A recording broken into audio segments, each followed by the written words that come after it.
බුදුරජාණන් වහන්සේ විසින් නිවන් අවබෝධ පිණිස වැඩිය යුතු ඒකායන මාර්ගය ලෙස පෙන්වා වදාළ උතුම් සතර සතිපට්ඨානය තේරුම් ගත හැකි පරිදි පූජ්‍ය ගලිකමුවේ ඥානදීප හිමියන් විසින් විස්තරාත්මකව සිදු කරන ලද ධර්ම දේශනා මාලාව.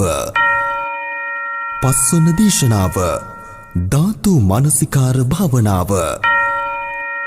නමෝ තස්ස භගවතු අරහතු සම්මා සම්බුද්දස්ස. නමෝ තස්ස භගවතු අරහතු සම්මා සම්බුද්දස්ස. නමෝ තස්ස භගවතු අරහතු සම්මා සම්බුද්දස්ස. හැම දිනාටම තෙරුවන් සරණ ප්‍රාර්ථනා කරමින් ඔබ හැම දිනාගේම ජීවිතේට ඊටාම වැදගත් ධර්ම කාරණා රැසක් ශ්‍රවණය කරගන්න ධර්ම ශ්‍රවණයට එකතු වෙන මොහොත. ඔබ හැම දිනාටමත් මේ ධර්මයේ ශ්‍රවණය කරන ලක්වාසී ලෝවාසී හැම දිනාටමත් මේ උතුම් ධර්ම ශ්‍රවණය නිවන් දොරටුවක් බවට පත්වේවා කියලා අපි ආශිර්වාද ප්‍රාර්ථනා කරනවා. පින්වතුනි, බුදුරජාණන් වහන්සේ මේ ලෝකයේ තියෙන ඊටාම දුර්ලභ කලාතුරකින් මුණ ගැහෙන වටිනාම දේවල් හැටියටයි බුද්ධ ශාසනයක් මුණ ගැහිම පෙන්නලා දුන්නේ. බුදුරජාණන් වහන්සේ නිරන්තරයෙන් භික්ෂූන් වහන්සේලාට අවවාදයක් කරනවා.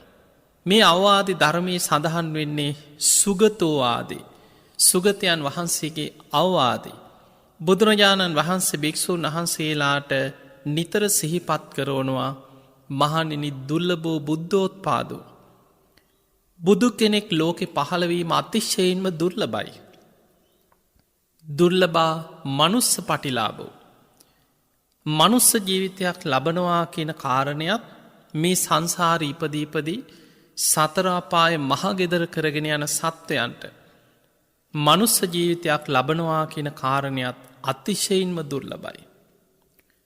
දුර්ලභාෂණ සම්පත්ති.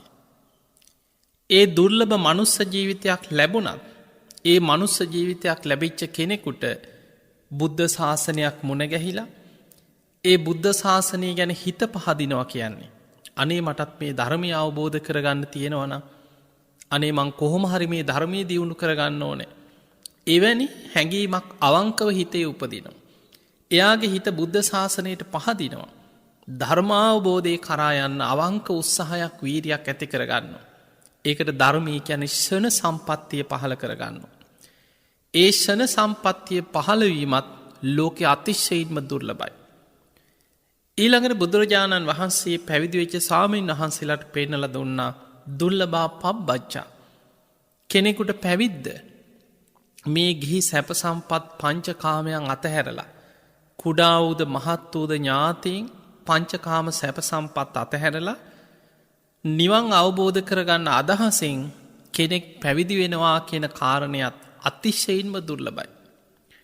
මහණෙනි, නුඹලාට ඒ දුර්ලභ කරුණු සියල්ල දැන් එකතු වෙච්ච වෙලාවක්. අප්‍රමාදේන සම්පාදේත. අප්‍රමාදීව කුසල් වඩන්න. ඒ නිසා නුඹලා අප්‍රමාදීව කුසල් දහම් දියුණු කරන්න කියලා බුදුරජාණන් වහන්සේ නිරන්තරයෙන් භික්ෂූන් වහන්සේලාට සිහිපත් කරවලා අප්‍රමාදී භාවය ඇති කරවනු. පින්වතුනි, මේ ධර්ම මාර්ගයේ තුල අප්‍රමාදී භාවයේ තරම් ධර්මාවබෝධයේ පිණිස උපකාර වෙන ගුණයක් තමන් තුළ ඇති කරගත යුතු වටිනා අංගයක් බුදුරජාණන් වහන්සේ බුදු ඇසින්වත් දකින්නේ කියලා බුදුරජාණන් වහන්සේ දේශනා කරනවා. ඒ නිසා පින්වතුනි, අප්‍රමාදී වෙන්න. බලන්න අපේ බුදුරජාණන් වහන්සේගේ අන්තිම බුද්ධ වචනේ. උන්වහන්සේ පිරිනිවන් පාන මොහොතකට පෙර අවසාන බුද්ධ වචනේ හැටියට සංඝය ආමතලා දේශනා කළේ මේ සියලු සංස්කාර ධර්මයන් අනිත්‍යයි. අප්‍රමාදේන සම්පාදේත. අප්‍රමාදීව කුසල් වඩන්න.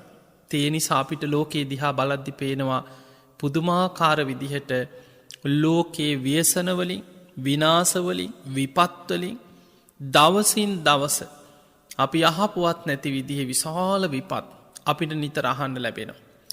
ඒ වගේමයි මේ පසුගිය කාලේ මේ වසංගත රෝගයත් එක්ක ලෝකෙ කොයිතරම් මිනිස්සු අසරණ වුණාද. අද මේ වෙනකොට යන්තම් අපේ රටේ මේ තත්ත්වය අපි පාලනය කරගත්තත්.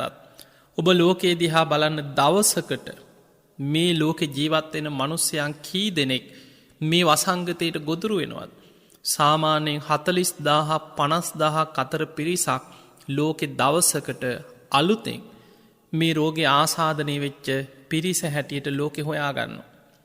යන්තන් අපේ රටවල් කොහොම හරි මේ වසංගත තත්ත්වයෙන් ආරක්ෂා වෙලා තිබුණට ලෝකෙ බොහෝ රටවල් මේ වසංගතයෙන් තවමත් විනාශවෙමින් ගිල ගනමින් පවතිනෝ. තියනිසා අපි දන්නේනේ අනාගතයේ මොනවගේ විපත් සමහර වෙලාවට කුණාටු ගංවතුර සුලිසුලං මුහුදුගොඩ ගැලීම් මේ වගේ නොයෙක් විපත් ඇති වෙන. ඊළඟට සමාජය තුළ ගත්තත් මිනිස්සුන්ගේ කෙලෙස් උත්සන්න වෙලා.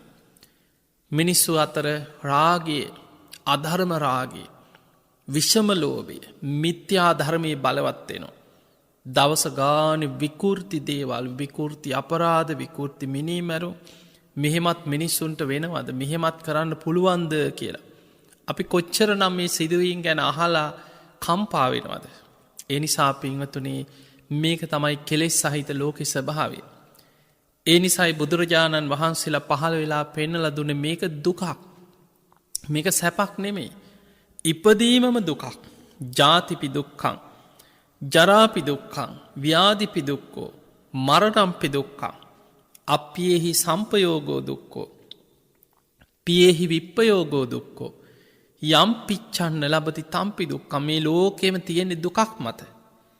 ඊළඟට මේ ජීවත් වෙලා ඉන්න කාලය තුළත් සෝක පරිදේව දුක්ක දෝමනස් සුපායාස කොච්චර මිනිස්සු අඩනවද වැලපෙනෝ නංගොත් කිය හඬනෝ ඔළුවේ අත් ගහගන්නවා පපුුවට ගහගන්න සිහි නැතුව වැටෙනවා. මිනිස්සුගේ ජීවිතවල දුකත් එක්කමයි පෙරලි මේ ජීවිත ගමන් කරන්න. ඒ නිසා අප්‍රමාදීව ධර්මය දියුණු කරගන්න උත්සාහයක් ගන්න. ඔබට මතක ඇති පසුගිය ධර්ම දේශනා කීපේ අපි කතා කරේ මේ බුද්ධ ශාසනයේ තියෙන වටිනාම මාණික්‍ය හැටියට බුදුරජාණන් වහන්සේ පෙන්නපෝ සතර සතිපට්ඨාන. හැම බුදුරජාණන් වහන්සේ නමක්ම බුද්ධත්වයට පත්වෙලා අත් නොහැර දේශනා කරන අවිධහිත දේශනාවක් වන සතර සතිපට්ඨාන සූත්‍රයේ කොටසෙන් කොටස. ඔබ දන්නවා සතර සතිපට්ඨානය කියද්දී කායානුපස්සන වේදනානුපස්සන චිත්තානුපස්සන ධම්මානුපස්සන මේ ප්‍රධාන අනුපස්සනා කොටස් 4ක් මේ තුළ විස්තර වෙනවා. ඒ ඔස්සේ සති කියන්නේ සිහිය ප ဋ ාණය කියන්නේ පිහිටවීම. ඒ තුළ සිහිය පිහිටවල සිහිය වඩන සිහිය දියුණු කරන ධර්මාවබෝධයේ පිණිස සිහිය දියුණු කරගත යුතු මාර්ගය තමයි සතර සතිපට්ඨානය තුළ බුදුරජාණන් වහන්සේ පෙන්වුවේ. මේ දේශනාව බුදුරජාණන් වහන්සේ ආරම්භ කරන්නෙම ඒකායන වයම් භික්ඛවේ මග්ගෝ මහණෙනි එකම මාර්ගයක් තියෙනවා. සත්තානං විසුද්ධිය. මේ කෙලෙසුන්ගෙන් අපිරිසිදු වෙලා ඉන්න සත්‍යයන්ගේ හිත් කෙලෙස් වලින් පිරිසිදු කරගන්න. ශෝක පරිද්දවානං සමතික්ඛමාය. ශෝක වැළපීම් වලින් නිදහස් වෙන්න. දුක්ඛ දෝමනස්සානං අත්ථංගමාය. කායික මානසික දුක් දුම්නස් වලින් නිදහස් වෙන්න. නිබ්බානස සච්ච කිරියාය. නිවන සාක්ෂාත් කරගන්න. ඒකම මාර්ගයේ තමයි යදිදං චත්තාරෝ සතිපට්ඨාන මේ සතර සතිපට්ඨාන හැටියට බුදුරජාණන් වහන්සේ අපිට පෙන්වේ. අන්නේ සතර සතිපට්ඨානය තුළ අපි මේ වෙනකොට ආනාපාන සති භාවනාව ගැන ඉරියාපත භාවනාව සම්පජන්‍ය භාවනාව ඒ වගේම කායගතා සති භාවනා කොටස මේ කොටසෙන් කොටස අපි නිරවුල්ව තේරුම් ගනිමින් අපි මේ ධර්ම දේශනා පෙළ යටතේ අපි කතා කරන්නට යෙදුණා. අද අපි කතා කරන්න ඉතාම වැදගත් දේශනාවක්. ඒ තමයි ධාතු මනසිකාර භාවනාව. අපේ ශරීරයේ සකස් වෙලා තියෙන මූලිකම ධාතු කොටස් 4ක් තියෙනවා. පඨවි ධාතු, ආපෝ ධාතු, තේජෝ ධාතු, වායෝ ධාතු. මෙන්න මේ සතර මහා ධාතු. අපි නිරන්තරයෙන් ඔබ වනාහනකොට අහලා ඇති මේ සතර මහා ධාතුන්ගෙන් හටගත් ශරීරය. මේ ශරීරය හැදිලා තියෙන සතර මහා ධාතුන්ගෙනේ අපි ඔහොම කියනවා. එතකොට මේ ශරීරයේ සකස් වෙලා තියෙන මේ සතර මහා ධාතු කොටස් බුදුරජාණන් වහන්සේ පෙන්නවා ඒවා වෙන වෙනම බෙදලා පෙන්නවා. අපි ඒක තේරුම් ගන්න උත්සාහයක් ගමු සරල විදිහට. පඨවි කියලා කියන්නේ ඒ පඨවි ධාතු හැදෙන්නේ සතර මහා ධාතුන්ගෙන්ම තමයි.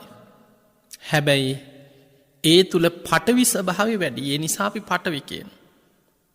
ගොරෝසු ස්වභාවය වැඩි, ඝන ස්වභාවය වැඩි, පඨවි ස්වභාවය වැඩි කොටස් මේ ශරීරේ තියෙනවා.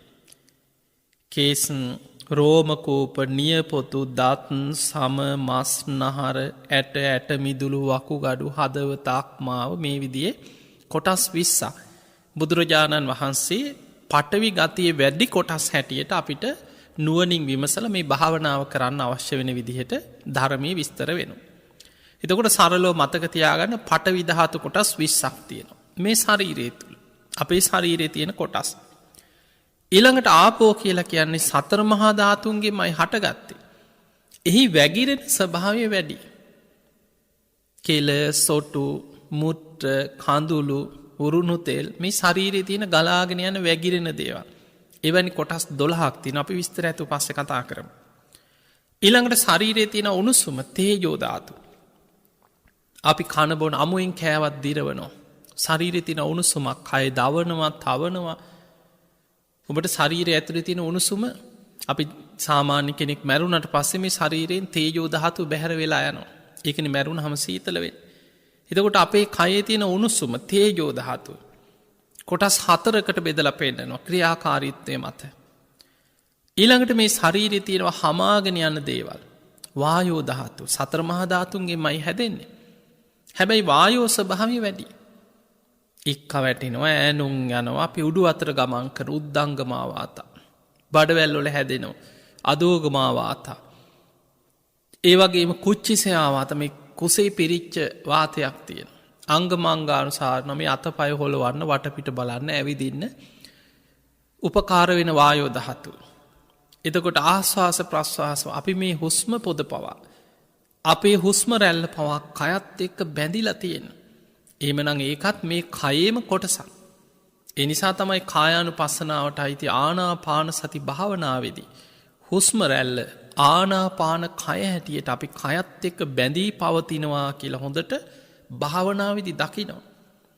එතකොට මෙන්න මේ පඨවි ආපෝ තේජෝ වායෝ කියන සතර මහා ධාතු කොටස් මේ ශරීරයේ තියෙන මේ කොටස් වෙන් කර ඒවැ යථා ස්වභාවය නුවණින් බලනවා. ඒ බලද්දී ශරීරයේ තියෙන පඨවි ධාතු මහ පොළොවේ පස් හා සමකොට භාවනා වඩන්න කියන. ශරීරයේ තියෙන වැగిරෙන දේවල් ජලය හා සමකොට භාවනා වඩනවා.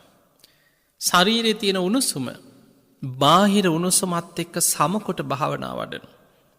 ශරීරයේ තියෙන හමාගෙන යන දේවල් සුළඟත් එක්ක සමකොට භාවනා වඩනවා. සරලව ගත්තොත් මෙන්න මේක තමයි ධාතු මනසිකාර භාවනාවේදී අපි පුරුදු කරන භාවනා කොටස. අපි බලමු සතර සතිපට්ඨානෙ බුදුරජාණන් වහන්සේ මේ ධාතු මනසිකාරේ කොහොමද අපිට විස්තර කරලා කියලා දුන්නේ.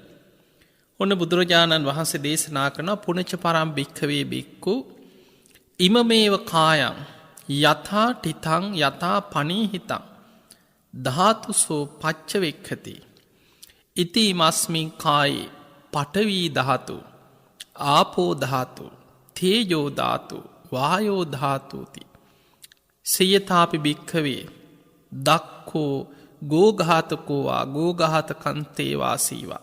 එතන කියන්නේ මේ ශරීරයේ තියෙන සතර මහා ධාතු මෙන්න මේ විදිහට බලන්න කියන. ගෝඝාතකෝ වා කියන්නේ මේ හරක් මරණ මිනිස්සෙක්. ගෝඝාත කන්තේ වාසීවා යාගේ ගෝලයක් වෙන්න පුළුවන්. මොකද කරන්නේ?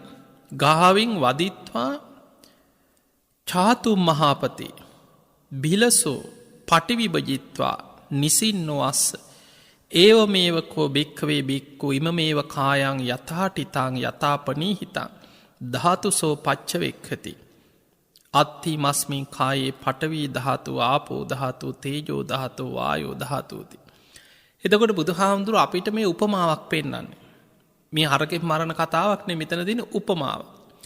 උපමාවේ බුදුහාමුදුරුවෝ පෙන්නනවා සාමාන්‍යයෙන් ඔබට තේරුම් ගන්න පුළුවන් විදිහට සාමාන්‍යයෙන් මේ කය දිහා බලන්න කියන්නේ මේ කොටස් වෙන් කර කර බලන්න කියන.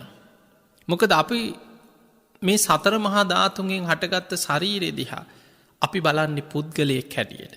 ඒකකයක් හැටියට. අපි කියනවා මේ ඉන්නේ නිමල්. මේ ඉන්නේ සුමනා. මේ ඉන්නේ සිරිපාල්.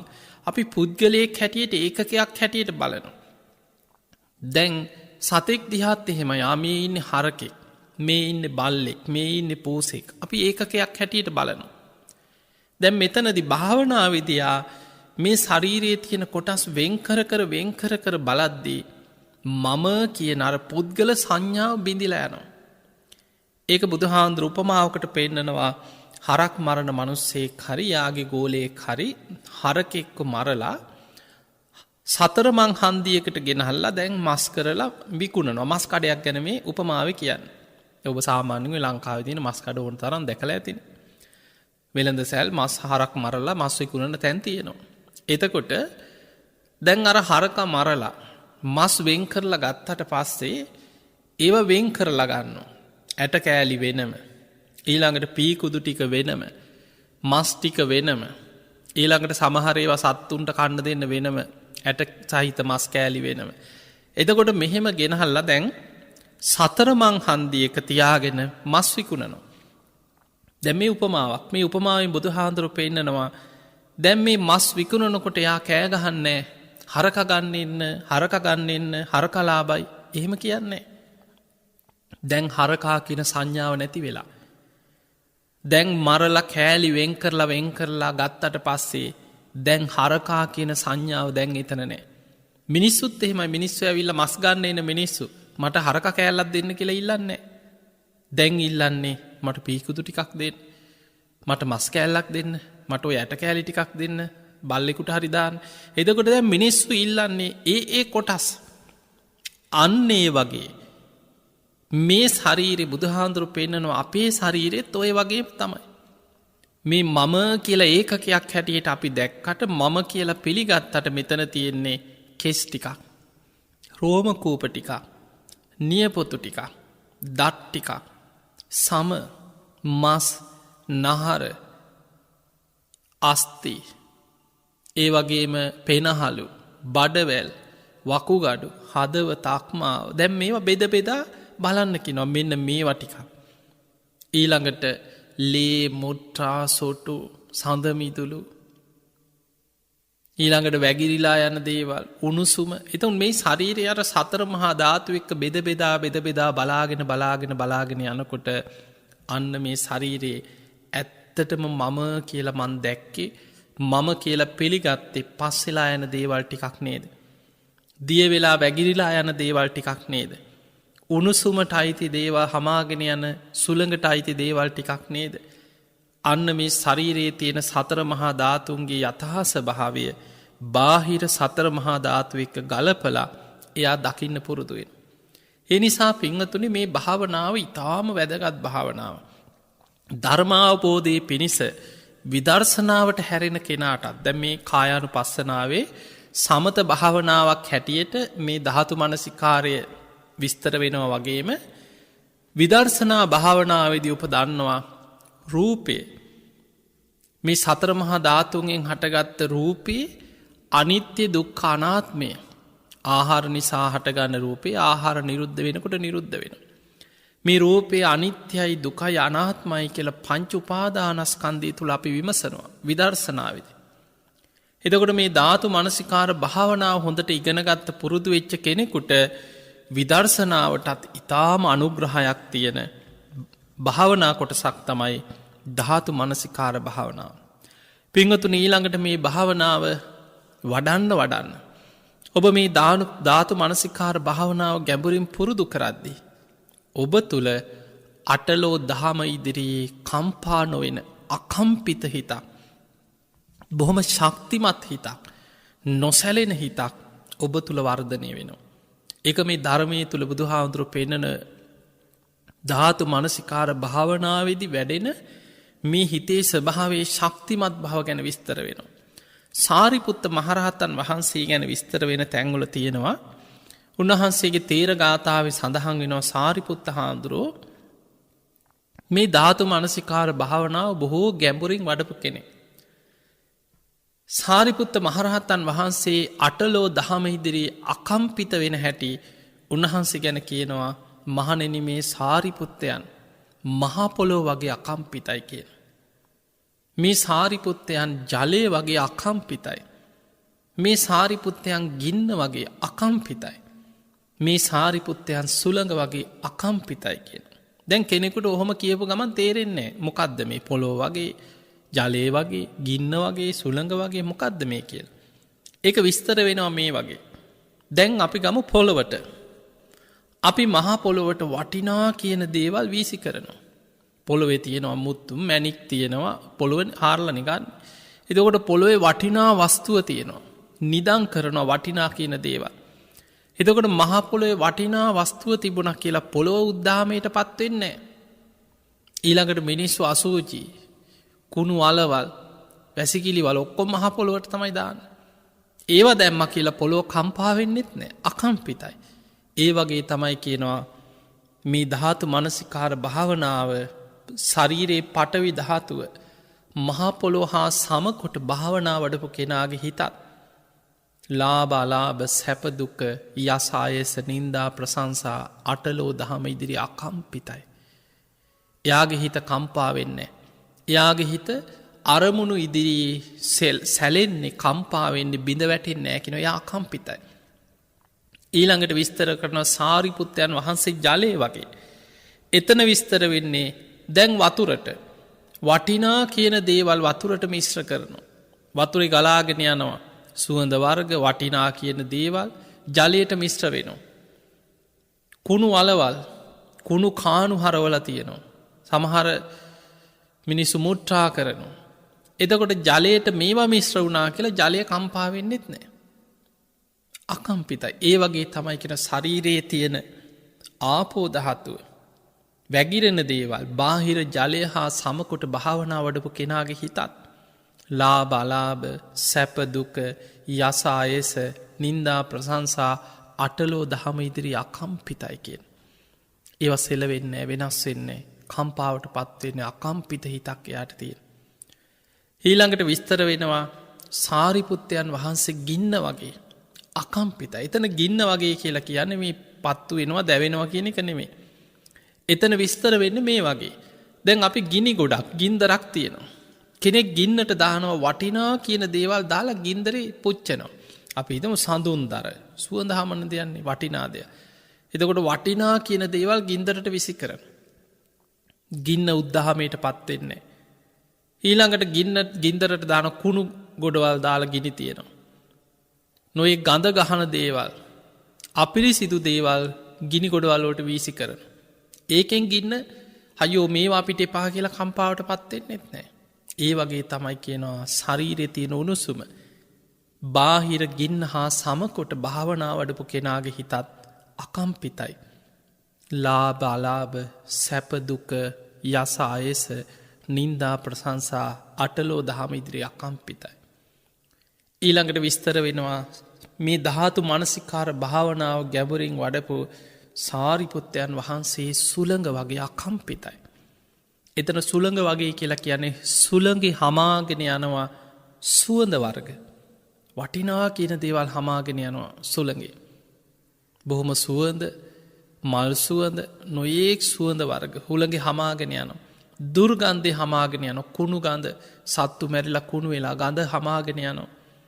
හැබැයි සුළඟ මේ දෙකටම අකම්පිතයි.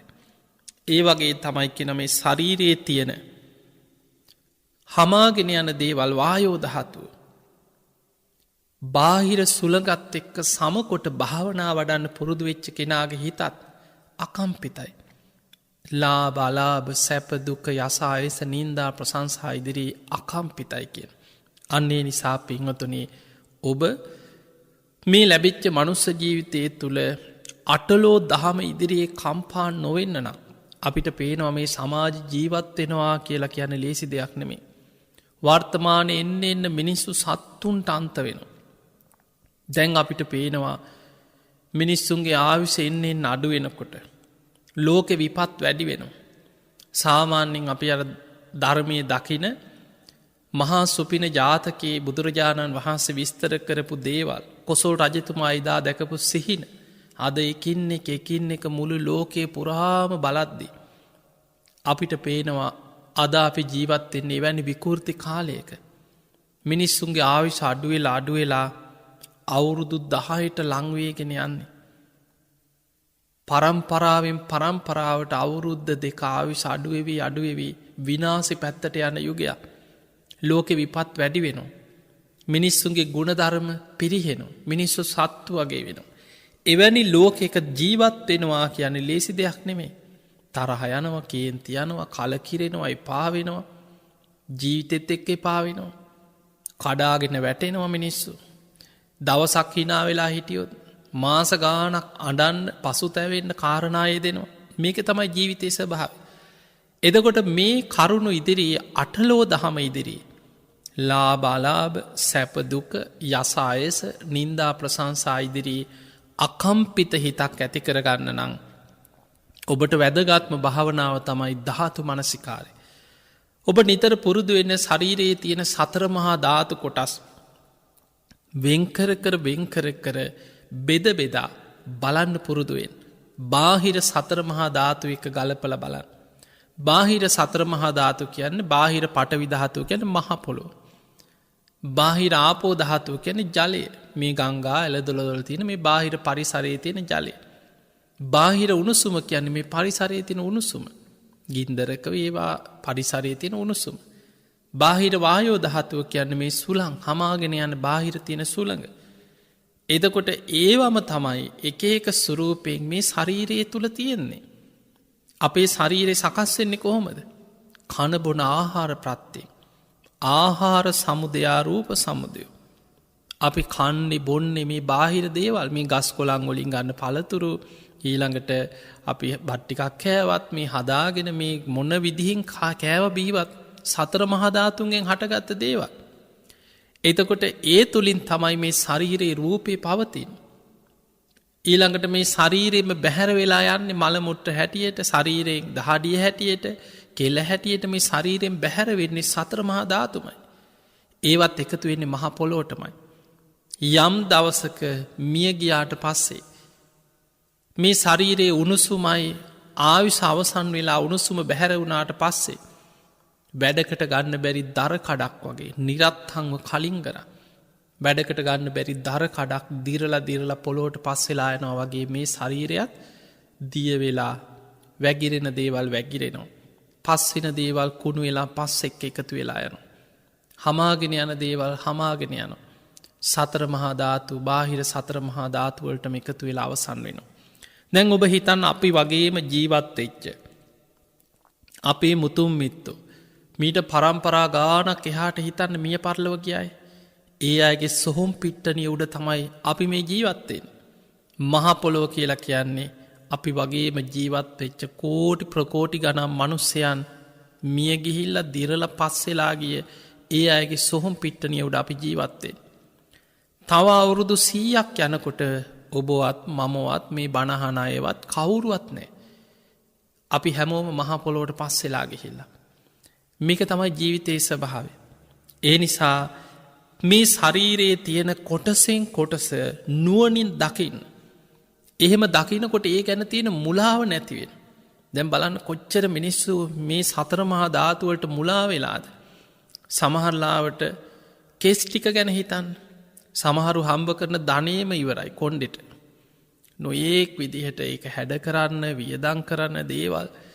ඊළඟට සමහර වෙලාවට තමන්ගේ නියපොතු දත් මේ බාහිර උපය වෙනුවෙන් කොච්චර මිනිස්සු විනාශ කරගන්න. ඊළඟට ඒවට මුලා වුණාට පස්සේ දැන් අපි හිතමු කවුරු හරි හදිසියේ කොණ්ඩේ කපන්න වුණා, මොකක් හරි ලෙඩක් හැදිලා. දැන් සමහර රෝග තියෙනවා. ඒ ලෙඩ හැදුනට පස්සේ ගන්න බෙහෙත් වලට මුළු කොණ්ඩෙම යනවා. ඊළඟට සමහරුන්ගේ ශරීරවල කොටස් ජීවත් වෙලා ඉන්නේ නැද්දි එක්ක අතක් කපලා අයින් කරන්න වෙනවා. එක්ක ශරීරේ කොටස් කුණු වෙවි යනවා. සමහරලාවට ඇහැක් මොනවා හරි අනතුරක් වෙන්න පුළුවන්. මොකක් හරි විපතක් තුල තුවාල හැදිලා විරූපී වෙනවා. ඊට පස්සේ අර මේ රූපේ සතර මහා ධාතු උපාදාන කරගෙන මේක මම මගේ මට ඕන විදියට පවත්වන්න පුළුවන් කියලා ආත්ම දෘෂ්ටියෙන් ගත්ත කෙනාට ඒක දරාගන්න බෑ අහිමි වෙනකොට වෙනස් වෙනකොට. ඇයි මට මෙහෙම වුණේ ඉස්සර මම මෙහෙම හිටියා. අයියෝ මගේ කොණ්ඩේට වෙච්ච දේ. අයියෝ දැන් මං කොහොමද මිනිස්සුන්ට මූණ දෙන්නේ? දැන් බලන්න ඔහොම කී දෙනෙක් කියනවද? බැලපෙනවද? කොච්චර අඬනවද? සමහරු තමන්ගේ ජීවිතේ පවා නැති කර ගන්නවා. මේ ශරීරේ තමන් උපාදාන කරගත්ත යම් දේවල් වෙනස් වෙලා යද්දී. අන්න ඒ නිසා ධාතු මනසිකාර භාවනාව අපි හැම දෙනාටම කයේ යථා ස්වභාවය නුවණින් දකින්න අවබෝධ කරගන්න උපකාර වෙන භාවනාවක්. දැන් අපි බලමු බුදුරජාණන් වහන්සේ මේ සතර මහා ධාතු කොටස් අපිට ගැඹුරින් පෙන්නපු ආකාරය. පඨවි ධාතු. පඨවි ධාතු කියලා කියන්නේ මේ ශරීරය තුල තියෙන ගොරෝසු ස්වභාවයෙන් යුක්ත දේවල්. ඒවා බුදුහාඳුර විස්තර කරන මේ විදිහට. අජ්ජත්තං කියන්නේ තමාගේයයි සලකන. පච්චත්තං තමා තුලම පවතිනෝ. කක්ඛලං තද ගතියෙන් යුක්තයි. කරිගතං ගොරෝසු ස්වභාවයෙන් යුක්තයි. උපාදින්නම් ඒවා සතර මහා ධාතුන්ගෙන්මයි හටගෙන තියෙන්නේ. ඔන්න එතකොට ඔබට තේරෙනවා එහෙමනම් තමා තුල තමාගේ ශරීරේ පවතින තමාගේයයි සලකන තද ගතියෙන් යුක්ත ගොරෝසු ස්වභාවයෙන් යුක්ත සතර මහා ධාතුන්ගෙන් හටගත්ත දේවල්. ඒ තමයි කේසා ලෝමා නඛා දන්තා තචෝ මන්සං නහාරු අට්ටි අට්ටි මිජ්ජං වක්කං හදයන් යකනං කිලෝමකං පිහකං පප්පාසං අන්තං අන්තගුණං උදරියක් හරිසම් මත්තලුංගම් මේ විදිහට කොටස් 20ක් තියෙනවා. අපි නිකන් තේරෙන විදිහට ගමු. කේස් අපි දන්නවා කේස් කියන්නේ මොනවද කියලා. රෝමකූප, නියපොතු, දත්, සම, මස්, නහරවැල්, ඇට මිදුළු, වකුගඩු, හදවත, අක්මාව, බඩදිව, ඊළඟට මහා බඩවැල්, පෙනහලු, කුඩා බඩවැල්, නොපැසු ආහාර, අසූචි, හිස් මොළ. එතකොට මෙන්න මේ කොටස් ශරීරයේ තියෙන කොටස් 20ක්. එතකොට මේ පඨවි ධාතු කොටස් අපි වෙන් කර භාවනාවේදී බලන්නේ මහා පොළොවේ පස් හා සම කරලා බලනවා. අපි නිකන් කීපයක් ගැන බලමු. අපි ඔන්න භාවනා කරන්න වාඩි වෙලා ඔබ හොඳට ඔබේ ශරීරයට හිත යොමු කරගෙන කෙස් දිහා බලනවා. දැන් හොඳට නුවණින් විමසලා බලනවා කෙස්. හිතෙන් මෙනෙහි කරනවා මේ කෙස් වල ඇත්තම ස්වභාවය. දැන් බලන්න අපි කොච්චරට මේ කෙස් වලට ඇලුම් කරගෙන හිටියත් කෙස් වල ඇත්තම ස්වභාවය. කොණ්ඩේ පීරන්න කොච්චර ගැලවිලා යනවද? පනාවට කොච්චර කෙස් ගැලවිලා ගුලි හැදිලා ආවද? අපි මේ කෙස් ගුලියක් හදලා වීසි කරන ඔබ දැකලා ඇති. කොණ්ඩේ පීරන අම්මලා කෙස් ගුලි කරලා වීසි කරන පනාවේ තියෙන කෙස් ටික. ඊළඟට සාමාන්‍ය කොණ්ඩේ කපන අය සාමාන්‍ය පිරිමි කෙනෙක් නම් කෙස් රැවුල් කපනකොට කොච්චර සමහරට මාසෙකට සැරයක් විතර කොණ්ඩේ කපනවා. ඒ කපන කෙස් අපි ගෙවල් වල ගෙනහලා තියාගන්නේ. ඒවා වීසි කරලා දානවා. කෝ ඒවා කාලයක් යනකොට දැන් කෙස් හොයාගන්න නැහැ. අවුවට වේලෙනවා, වැස්සට තෙමෙනවා, දිරදිරා වැටිච්ච තැන්වල කාලයක් යනකොට පස් වෙලා. දැන් තියෙන්නේ පස් ටිකක්. අර අපේ කියලා තිබිච්ච කෙස් පොළොවට පස් වෙලා ගියා. දැන් මේ ඔළුවේ ඉතුරු වෙලා තියෙන කෙස් ටික යම් දවසක මේ ඔක්කොම ගැලවිලා කියලා හිතන්න. එක්ක ඔබ කොණ්ඩේ ඔක්කොම කැපුවා, එක්ක ගැලවිලා ගියා, එක්ක අපි හිතමු අපි මැරුණා. මේ කෙස් ටිකත් අර වගේම දිරලා පස් වෙලා යනවා. පඨවි ධාතු. එහෙනම් මගේ ශරීරයේ තියෙන කෙස් කියලා කියන්නේ පස් වෙලා යන දෙයක් කියලා මේක භාවනාවේදී හොඳට නුවණින් විමස යෝනිසෝ මනසිකාරයෙන් විමසනවා. පොළොවේ පස් වෙලා යන ආකාරي විමසලා දකිනවා.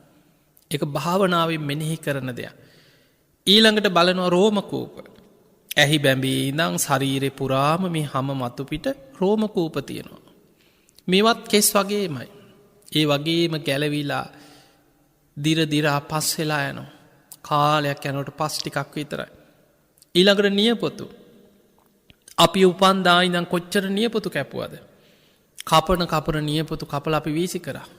කෝ දැන් ඒ ඔක්කොම දිරලා පස්සෙලා ගිහිල්ලා දැන් පොළොව හාරලවත් විසිකරපු තැන් හාරලවත් නියපොතු කෑල්ලක් හොයාගන්න අමාරුයි. ඒ ඔක්කොම පස්සෙලා. එහෙමනම් අපිට පේනවා ජීවත් වෙලා ඉන්නේ නැද්දි කොච්චරනම් අපේ ශරීරේ කොටස් පස්සෙවි යනවද? මැරුණට පස්සෙත් මේ නියපොතු ඔක්කොමත් අර වගේම දිරලා පස්සෙලා යනවා.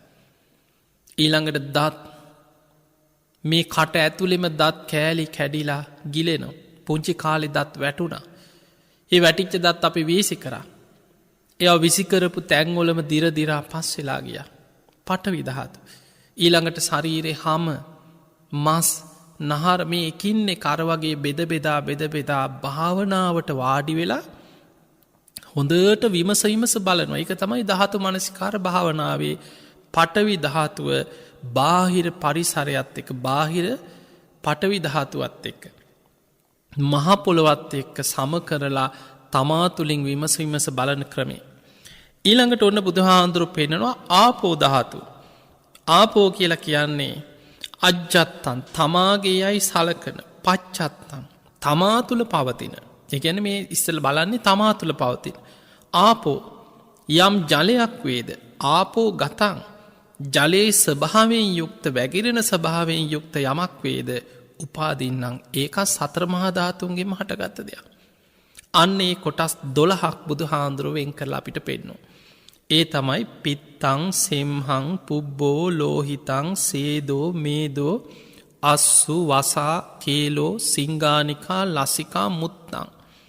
මේක අපිට තේරෙන විදිහට අපි ගත්තොත් පිත සෙම සැරව ලේ දහඩිය තෙල් මන්ද කඳුළු වුරුණු තෙල් කෙල සොටු සඳමිදුළු මුට්ටා අපේ ශරීරයේ තියෙන මෙන්න මේ වැగిරෙන ස්වභාවයෙන් යුක්ත දේවල්. එතකොට මේවා සතර මහා ධාතුන්ගෙන්ම හටගන්නේ. හැබැයි වැగిරෙන ස්වභාවය වැඩි. දැන් අපි ඒවා සම කරලා බලන්නේ බාහිර ජලයත් එක්ක. අපි අර කලින් භාවනාවේදී පඨවි ධාතුව ගැන සිහි කරා වගේම ඔන්න අපි හොඳට විමසනවා පිත ගැන. පිත මේ ශරීරේ තියෙන දිය වෙලා වැగిරිලා යන දෙයක්. සෙම ඔබ දන්නවා සෙම කියපුවාම සෙම වල ස්වභාවය දැන් හිතට අරමුණු වෙනවා. අපි කටට සෙම එනකොට කෙල ගහනවා.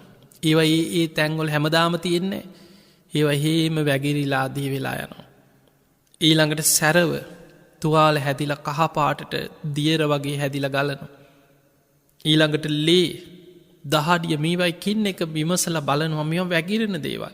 බාහිර ජලයත් එක්ක එකතු වෙනවා වැగిරිලා යනවා. අපි යම් දවසක මැරුණට පස්සේ මේ ශරීරේ පුරාම තියෙන ඔක්කොම කුණු වෙවි වැగిරිලා යනවා. ආපෝ ධාතු. අන්න විමසලා බලනවා. ශරීරයේ තියෙන වැగిරෙන දේවල් බාහිර ජලය හා සමකොට භාවනා වඩනවා. ඊළඟට එයා බලනවා මේ විදිහට තේජෝ ධාතු. අන්න බුදුහාමුදුරුවෝ දැන් ශරීරයේ තියෙන උණුසුම අපිට විස්තර කරන්න මෙහෙමයි. අජ්ජත්තංවා තමාගේ යයි සලකන පච්චත්තං තමා තුළ පවතින තේජෝ යම් උණුසුමක් වේද තේජෝ ගතං උණුසුම් ස්වභාවයෙන් යුතු යමක් වේද උපාදින්න. ඒක සතර මහා ධාතුන්ගෙන්ම හටගත්ත දෙයක්. එතකොට මේ තේජෝ ධාතුව බුදුහාමුදුරුවෝ අපිට පෙන්වන සන්තප්පන තේජෝ ධාතුව. කය දවන උණුසුමක් තියෙන. දැන් අපි ගත්තාම උණ හැදෙනවා. අසනීපයක් හැදුනට පස්සේ අපිට පේනවා ඇඟ රිදෙනවා, ඇඟ දනවා, ඇඟ තවනවා, ඇඟේ උණුසුම වැඩි වෙනවා. සන්තප්පන. ජීරණ තේජෝ ධාතුව. අපේ ශරීරේ තියෙනවා ශරීරයේ දවසින් දවස දිනෙන් දින දිරවන උණුසුමක් තියෙනවා. ඊළඟට පරිඩහන තේජෝ ධාතුව. කය විශේෂයෙන් දවන උණුසුමක් තියෙනවා පරිඩහන. පාචක තේජෝ ධාතුව. කනබුන ආහාර පාන දිරවන උණුසුමක් තියෙනවා. දැන් අපි අමුයෙන් කෑවත් දිරවනවනේ. ඒ ඇඟේ තියෙන උණුසුමත් එක්ක කය වයසට යන්නේ, කය දවන්නේ, කය තවන්නේ මේ උණුසුමින් තේජෝ ධාතුව.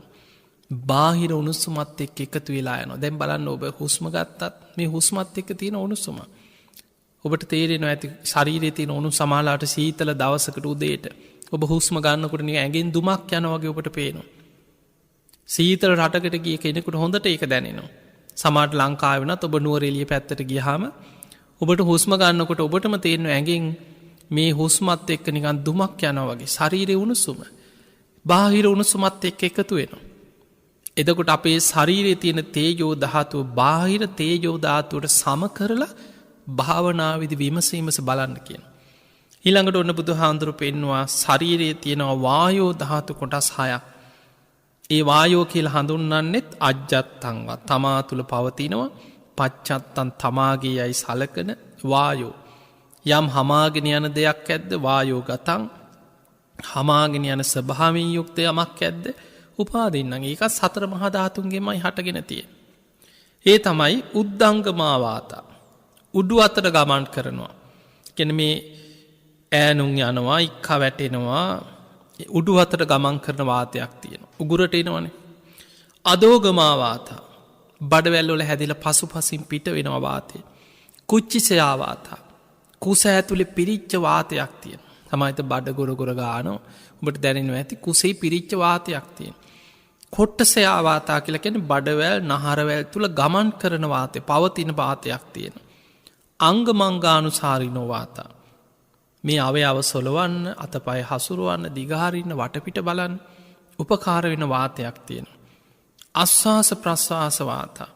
අපි ආස්වාස ප්‍රස්වාස කරන වාතය. එතකොට මෙන්න මේ විදිහට වායෝ ධාතුව කොටස් 6කට බෙදුවා. බුදුහාමුදුරු පෙන්වුවා මේක බාහිර සුළඟත් එක්ක සම කරලා බලන්න. දැන් ඔබට මන් තේරෙන්න ටිකක් කියන්න. සතර මහා ධාතුන්ගෙන්මයි මේක හැදෙන්නේ. ඒ කියන්නේ දැන් අපි ගමු හුස්ම ගන්න වාතය ගැන ඔබ හිතන්න. ආස්වාස ප්‍රස්වාස වාතා. බුදුහාඳුරු පෙන්නනවා මේක වායෝ ධාතුවට අයිති වුණාට ඒක තුල තියෙනවා සතර මහා ධාතු. ඔබට හොඳට සියුම්ව හිතනකොට තේරෙයි. ඒක දැම්ම ඔබට දකින්න බෑ. ඔබ හොඳට භාවනා කරලා ගැඹුරින් භාවනා වඩනකොට හිත වැඩෙනකොට හිත සියුම් වෙනකොට ඔබට මේ සතර මහා ධාතු කොටස් වලම වෙන වෙනම ඒ ධාතු ස්වභාවය දකින්න පුළුවන්. අපි හිතමු අපි හුස්ම ගන්නකොට මේ හුස්ම තුල පඨවි අංශු තියෙනවා. දූවිලි අංශු නැද්ද? ගොරෝසු ස්වභාවයක් හුස්මේ තියෙනවා. පඨවි ස්වභාවය. ඒ හුස්මේ තියෙනවා ජල වාෂ්ප. මේ පරිසරයේ තියෙනවා ජල වාෂ්ප. එතකොට හුස්මත් එක්ක තියෙනවා ආපෝ ස්වභාවය. වාතේ. ඊළඟට මේ බාහිර වාතයේ උණුසුමක් තියෙනවා තේජෝ ධාතුව. හැබැයි එතන වැඩි වායෝ ස්වභාවය වැඩි. ඒ නිසා අපි අර පඨවි ගතිය තිබුණා කියලාවත් ජල වාෂ්ප තිබුණා කියලාවත් වාතයේ උණුසුම තිබුණා කියලාවත් අපි ඒ ස්වභාවය නෙමෙයි අපි එතන බලන්නේ. අපි බලන්නේ වායෝ ස්වභාවයයි වැඩි. හමාගෙන යන ස්වභාවය. ඉතින් බුදුහාඳුරු පෙන්වුවා මේ භාවනාව ගැඹුරින් වඩන කෙනා ඉස්සල්ලාම බලන්නේ තමන්ගේ මේ මගේ ශරීරේ රූපේ තුල රූපේ කියලා කියන්නේ මේ සතර මහා ධාතුන්ගෙන් හටගත තමන්ගේ ශරීරය දිහා බලන්න. ඉතිඅජ්ජත්තං වා කායේ කායානුපස්සේ විහෙරති. ඉස්සල්ලා හොඳට තමන්ගේ කයානුව බලමින් තමන්ගේ කය තුල පවතින සතර මහා ධාතුන්ගේ යථා ස්වභාවය බාහිර සතර මහා ධාතු එක ගලපලා බලන. එහෙම බලන කෙනාට බහින්දාවා කායේ කායානුපස්සේ විහෙරති. බාහිර අයගේ ශරීර තුලත් පවතින මේ ස්වභාවයම නේද කියලා බාහිර අයනුවත් ගලපලා බලන්න පුළුවන් කියන. එතකොට තමාගේ කයානුව බලන කෙනාට බාහිර අයගේ ඉස්සලා තමන් දිහා බලලා මේ ලෝකේ අනිත් අය ඇස් දෙකට පේන දකින මේ හැම මිනිස්යාගේම ශරීරවල තියෙන්නේ මේ වගේම සතර මහා ධාතුන්ගෙන් හටගත් රූපයක් නේද? ඊළඟට අජ්ජත් බහිද්දාවා කායේ කායානුපස්සී විහෙරති. තමා තුලත් අනිත් අය තුලත් පවතින මේ එකම ස්වභාවයක් නේද කියලා විමසලා බලනවා. ඊළඟට සමුදය ධම්මානුපස්සීවා කායස්මින් විහෙරති. වය ධම්මානුපස්සීවා කායස්මින් විහෙරති. සමුදේ වය ධම්මානුපස්සීවා කායස්මින් විහෙරති. ඒකේ හට ගැනීම ආහාර සමුදය රූප සමුදය ආහාර නිරෝධා රූප නිරෝධෝ. මේ ආහාර ප්‍රත්‍යයෙන් සතර මහා ධාතු හට ගන්න හැටි රූපේ පවතින හැටි ආහාර නිරුද්ධ වෙනකොට නිරුද්ධ වෙන හැටි ඒ තුල දකිමින් ඒ කියන්නේ අනිත්‍ය දකිමින් ඒ තුල සමුදය වය දකිමින් ඔබට ධාතු මනසිකාර භාවනාවෙම ඒ ධාතු ස්වභාවය මෙනෙහි කරමින් යා භාවනා කරනවා. ඊළඟට බුදුහාමුදුරු පෙන්නනවා යා අත්ති කායෝතිවා 50 සති පච්චුපට්ඨිතා හෝති. යාව දේව ඥානමත්තාය. එයා ඒ විදිහට සිහිය පිහිටවල ධාතු මනසිකාර භාවනාව හොඳට වඩනකොට යාගේ ඥානමත්තාය. ප්‍රඥාව වැඩෙනවා. පතිස්සති මත්තාය සිහිය වැඩෙනවා. ඒ තුළ පිහිටල අනිස්සිතෝච විහරති. නචකින්චි ලෝකෙ උපාදිතයා මේ කාමයන් තුළ හිත පිහිටවන්නේ යාගේ හිත ධර්මාවබෝධයට නැඹුරු වෙනවා. ඒවම්පිකෝ බික්කෝ කාය කායානු පස්සේ විහරති. මෙන්න මේ විදිහට යා කයානුව බලමින් ධාතු මනසිකාර භාවනාව තුළ හිත පිහිටවාගෙන වඩන. හිතකොට මෙන්න මේ භාවනාව අදාපි ඔබට කියලා දුන්නේ ධාතු මනසිකාර භාවනාව. දැන් මේ ධාතු මනසිකාර භාවනාවයි අපි ගිය සතිය කතා කරපු පිළිකුල් භාවනාව එහෙම නැත්නම් කාය ගතා සති භාවනාව අතර වෙනසක් තියෙන. ධාතු මනසිකාර භාවනාවේදී අපි ගන්නේ පඨවි ආපෝ තේජෝ වායෝ කියන සතර මහා ධාතු. අපි එතන බලන්නේ ඒවැ ධාතු ස්වභාවයයි බලන්න. බාහිර පඨවි ආපෝ තේජෝ වායෝ කියන සතර මහා ධාතු එක්ක සමකර බලනවා. හැබැයි පිළිකුල් භාවනාවේදී කායගතා සති භාවනාවේදී අපි ගන්නේ පඨවි ආපෝ කියන කොටස් දෙක විතරයි. තේජෝ වායෝ කියන කොටස් දෙක ගන්නෙ නෑ. ශරීරයේ තියෙන පඨවි ධාතු කොටස් 20යි ආපෝ ධාතු කොටස් 12යි. එතකොට එතන තියෙන්නේ 32යි. ඒ නිසා අපි දෙතිස් කුණු පැහැටියට ඒ කොටස් 32 විතරක් අරගෙන ඒවැ බලන්නේ ධාතු ස්වභාවය නෙමෙයි. අපි ඒවැ බලන්නේ ඒ කොටස් 32 යථා ස්වභාවය පිළිකුල. ඒකේ තියෙන අසුභ ස්වභාවය පිළිකුල් ස්වභාවය මෙනෙහි කරලා අපි පිළිකුල් භාවනාව කායගත සති භාවනාව වඩනවා. නමුත් ධාතු මනසිකාර භාවනාවට එනකොට පඨවි ආපෝ කියන කොටස් 32ට අමතරව වායෝ ධාතු කොටස් 6යි තේජෝ ධාතු කොටස් 4යි. එතකොට ඔක්කොම තියෙනවා 42ක්. සතර මහා ධාතුම එකතු වුණාට පස්සේ කොටස් 42ක්. අන්නේ කොටස් 42ම වෙන වෙනම බලනවා. පඨවි ධාතු කොටස් 20 මහ පොළොවේ පස් හා සමකොට බලනවා. ආපෝ ධාතු කොටස් 12 ජලයත් එක්ක සම කරලා බලනවා. ශරීරයේ තියෙන උණුසුම ටයිති කොටස් 4 බාහිර උණුසුමත් එක්ක සම කරලා බලනවා. ශරීරයේ තියෙන හමාගෙන යන දේවල් කොටස් 6 බාහිර සුළඟත් එක්ක සම කරලා බලනවා. මෙන්න මේකට කියනවා ධාතු මනසිකාර භාවනාව. පින්වතුනි, ඔබ මේ දේශනා අහනවා වගේම ඔබ මේ දේශනාවල තියෙන කාරණා ටික ටික හරි පුරුදු කරන්න උත්සාහයක් ගන්න. බණ අහන එක පිනක්, විශාල පිනක්. හැබැයි ඒ අහන ධර්මයේ තමා තුලින් ගලපන්න පුළුවන් නම්, යෝනිසෝ මනසිකාරය යෙදෙන්න පුළුවන් නම්, අපේ ජීවිතය තුලින් විමසලා දකින්න පුළුවන් නම්, අන්න ඔබට අහන ධර්මයෙන් ප්‍රයෝජන ප්‍රතිඵල ගන්න පුළුවන්කම තියෙනවා. ඒ නිසා බණ අහලා විතරක් නතර වෙන්න එපා. භාවනාවකේ දෙන්න ටික ටික හරි ඔබට පුළුවන් හැටියට. ඔබට සමහරලාට ඔබ ජීවත් වෙන පරිසරයේ, ගෙදර, ඔබ ඉන්න තැන ඔබට පැය ගණන් නිදහසේ හිත හදාගෙන භාවනා කරන්න පරිසරයක් නැති වෙන්න පුළුවන්.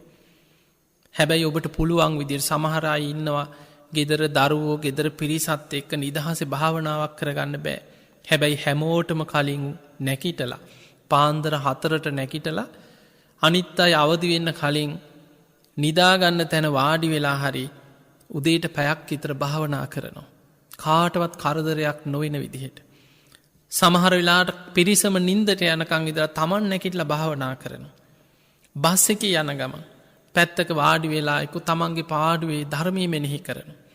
වාහනයක ගියත්, ඉඳගෙන හිටියත්, හිටගෙන හිටියත් තමන්ගේ පාඩුවේ ධර්මයේ මෙනෙහි කරනවා. ඒ නිසා අපිට වෙලාවක් නැහැ, විදිහක් නැහැ. එයා නිසා බෑ, මෙයා නිසා බෑ, අරයා නිසා බෑ කියලා කාගේවත් පිටින් තියලා ඔබ භාවනාවට ධර්මයේ දියුණු කරන්න තියෙන උත්සාහය අතහැරියා කියලා ඔබටමයි පාඩු වෙන්නේ. ඒ නිසා ඔබට ලැබෙන අවස්ථාවෙන් පුළුවන් විදියට උත්සාහයක් ගන්න, වෙන කරන්න දෙයක් නැහැ, වෙන විකල්පයක් නැහැ. ඒකයි බුදුරජාණන් වහන්සේ අපිට පෙන්වුවේ, මහණෙනි, මේ සංසාර ගමනේ බය දකින්න කෙනා හිස ගිනි ගත්ත කෙනෙක් ගින්න නිවන්න මහන්සි වෙනවා වගේ. ආයුධයකින් පහරක් ආපු කෙනෙක් තුවාලයක් සනීප කරගන්න වෙහෙසෙනවා වගේ. මොනතරම් වැඩ රාජකාරි මොනවා තිබුණත් ධර්මාවබෝධයට මහන්සි ගන්න. මේ ධර්මය අවබෝධ කරගන්න වීරිය ගන්න. අන්න ඒ නිසා අප්‍රමාදී වෙන්න. පුළුවන් තරම් අහන ධර්මයේ නුවණින් විමසන්න. පින්වතුනි, මේ ධර්මය අවබෝධ වෙන්න නම් බාහිරින් ලැබෙන්න ඕන දේ තමයි කල්යාණ මිත්‍ර සේවනයයි, සද්ධර්ම ශ්‍රවණයයි. අද ඒ කරුණු දෙක හොඳින්ම ඔබට ලැබෙනවා. ඔබ තුළ තියෙන්න ඕන කාරණාව තමයි යෝනිසෝ මනසිකාරය. මේ අහන ධර්මයට අනුකූලව නුවණින් විමසන්න ඔබ දක්ෂ වෙන්නට ඕන. ඊළඟට ධම්මානු ධම ප්‍රතිපදාව ඒ ධර්මයේ තුළ ජීවත් වෙන්න ඔබ දක්ෂ වෙන්න. අන්න එතකොට මේ ධර්මයේ ප්‍රතිඵල ඔබට ඇති කරගන්න පුළුවන්කම තියෙනවා. ඉතින් ඒ නිසා හොඳට බණ අහන ධර්මයේ නුවණින් විමසන්න. මේ දේශනා පෙළ සතර සතිපට්ඨාන ගැන මේ එකින් එක විස්තර කරගෙන යන දේශනා පෙළ ඔබට මම මේ දේශනා පෙළ ආරම්භයේදීම සිහිපත් කරා. ඔබ එකතු කරගන්න. පුළුවන් නම් පටිගත කරලා හරි තියාගන්න. ඔබට කවදා හරි ඔබ භාවනා කරන දවසට ධර්මයේ හොයන දවසට කවදා හරි ධර්මාවබෝධයට වීරිය කරන්න හිත නැඹුරු වෙච්ච දවසට ඔබට මේ දේශන පෙළ ඊටාම වැදගත් වෙනවා. කල්යාණ මිත්‍රයෙක් බවට පත් වෙනවා. ඒ නිසා අප්‍රමාදීව ධර්මයේ දියුණු කරගෙන ඔබ හැම දිනාටම මේ ලැබිච්ච මනුස්ස ජීවිතය අවසන් වෙන්න පෙර උතුම් වූ ධර්මයේම අවබෝධ කරගන්න වාසනාව ලැබේවා කියලා අපි ආශිර්වාද කරනවා. ලක්වාසී ලුවාසී හැම දිනාටමත් උතුම් ධර්මාවබෝධයේ පිණිසම මේ ධර්ම ශ්‍රවණමේ පින ආශිර්වාදයක් වේවා කියලා අපි ආශිර්වාද කරනවා. ආකාසට්ඨා ච බුම්මට්ඨා දේවානාගා මහිද්దికා පුඤ්ඤන්තං අනුමෝදිත්වා චිරන් රක්ඛන්තු ලෝක සාසනං. ආකාසට්ඨා ච බුම්මට්ඨා දේවානාගා මහිද්దికා පුඤ්ඤන්තං අනුමෝදිත්වා චිරන් රක්ඛන්තු දේශනං. ආකාසට්ඨා ච බුම්මට්ඨා දේවානාගා මහිද්దికා පුඤ්ඤන්තං අනුමෝදිත්වා චිරන් රක්ඛන්තු ත්වං සදා. හැම දිනාටම සම්මා සම්බුදු සරණයි. බුදුරජාණන් වහන්සේ විසින් නිවන් අවබෝධ පිණිස වැඩිය යුතු ඒකායන මාර්ගය ලෙස පෙන්වා වදාළ උතුම් සතර සතිපට්ඨානය තේරුම් ගත හැකි පරිදි පූජ්‍ය ගලිකමුවේ ඥානදීප හිමියන් විසින් විස්තරාත්මකව සිදු කරන ලද ධර්ම දේශනා මාලාව. මෙම දේශනාව සිදු කරනු ලැබූ පූජනීය ගලිකමුවේ ඥානදීප ස්වාමීන් වහන්සේට නිදුක් නිරෝගී චිරජීවනයේ උදා වේවායි සාදු සිතින් ප්‍රාර්ථනා කරමු. ධම්මසුව ඔබ සැමට තෙරුවන් සරණයි.